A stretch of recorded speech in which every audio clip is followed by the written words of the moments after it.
Et de deux pour les opérateurs économiques suédois au Togo. Cette fois-ci, c'est la Cosmopolite Merchant, un réseau d'opérateurs économiques de la Scandinavie Benno, en Suède, dirigé par cet homme suédois d'origine togolaise qui s'engage dans une nouvelle dynamique en matière d'affaires au Togo. Un nouveau départ et donc un nouveau souffle dans l'environnement des affaires entre les deux pays. Cela se discute au cours de cette rencontre. Un forum entre la Cosmopolite Merchant et les pays de l'UEMOA. Cette démarche s'inscrit dans le cadre de la coopération que le Togo a aujourd'hui avec les pays de l'Europe. Et nous nous félicitons de ce nouvel accès au monde pour les opérateurs économiques togolais.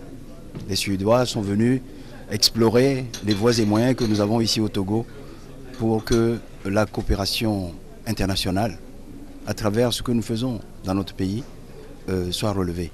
Relever le niveau des affaires, le gouvernement s'y est déjà engagé avec plusieurs initiatives comme le guichet unique pour les formalités des entreprises, la vulgarisation de la charte des PME-PMI, la révision des statuts de la zone franche et le cadre idéal qu'offre le pays pour les échanges. La démarche des opérateurs économiques suédois vient à point nommé. Elle s'inscrit dans cette vision au nom de la globalisation. Cette globalisation qui nous dit aujourd'hui de ne plus rester sur place. Et que vous avez vu que la Chine est partout aujourd'hui. Le Japon c'était hier, la Chine aujourd'hui.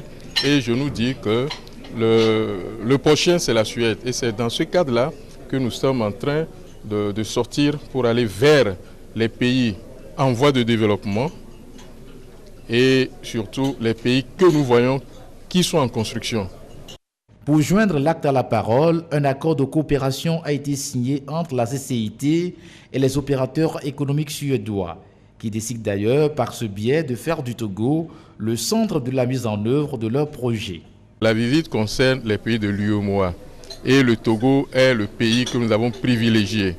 Donc nous irons encore dans les autres pays prochainement, mais le Togo est privilégié. Nous voulons faire du Togo le centre de nos affaires, d'autant plus que le Togo a une zone franche qui peut nous permettre de nous installer à la zone franche et de produire dans la zone franche et de vendre à l'extérieur moins cher.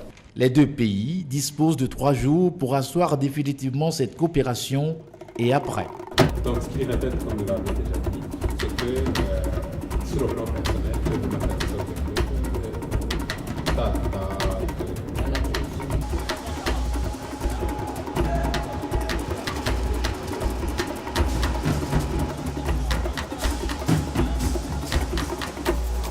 Den svenska modellen i det här avseendet kan många gånger vara en bra förebild för företagarna i ett annat land.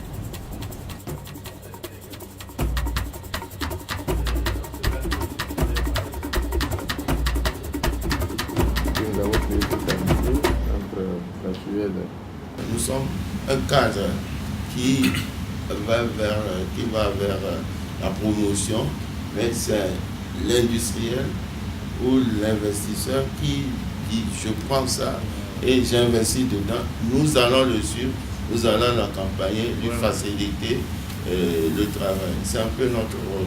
Mais nous ne substituons pas l'investisseur en tant que tel. Mais c'est à lui de faire son choix et nous l'accompagnons.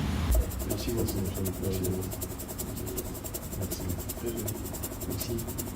Mais là, la convention couvre la convention que vous avez signée, C'est un partenariat que nous avons signé entre les hommes d'affaires de la Suède et les hommes d'affaires togolais, représentés par la Chambre de commerce. Mais moi, je veux vous remercier de ce que vous faites là, parce que par cette voie, vous faciliterez même le règlement des problèmes politiques. Parce que si des hommes d'affaires viennent et qu'ils ont de bonnes relations avec leurs partenaires et qu'ils sont protégés, les gens vous disent, mais on viendra voir quand même. L'année dernière, j'avais rencontré moi-même à Genève, dans le cadre de l'examen périodique universel des droits de l'homme, l'ambassadeur de Suède en Suisse, avec qui on a parlé, celui de Suède au Nigeria aussi était venu plusieurs fois ici. D'ailleurs, je disais à l'ambassadeur de Suède, je dis, mais non, pas de raison de ne pas avoir de bonnes relations avec la Suède, parce que nous, on a besoin de la Suède. Pourquoi est-ce qu'on créerait des difficultés sans raison? Donc, s'il y a des situations qui leur paraissent un peu difficile à comprendre, nous restons totalement ouverts, totalement disponibles. Mais en tant qu'homme d'affaires, je crois que votre langage peut même parfois être plus crédible. Parce qu'ils savent que vous êtes pour vos affaires. Si ce n'est pas bien, vous ne viendrez pas. Que vous soyez un peu plus longtemps à votre poste pour que ça soit continu.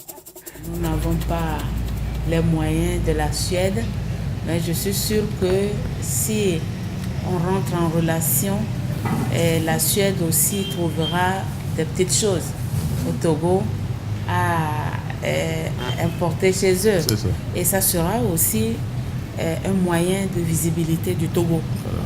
Et je crois que moi, vraiment, ce qui m'intéresse, à chaque fois que je reçois des investisseurs, je dis, qu'est-ce que vous pouvez faire dans l'agroalimentaire? Parce qu'aujourd'hui, nous nous rendons compte qu'il y a beaucoup de nos produits qui pourrissent à un moment donné.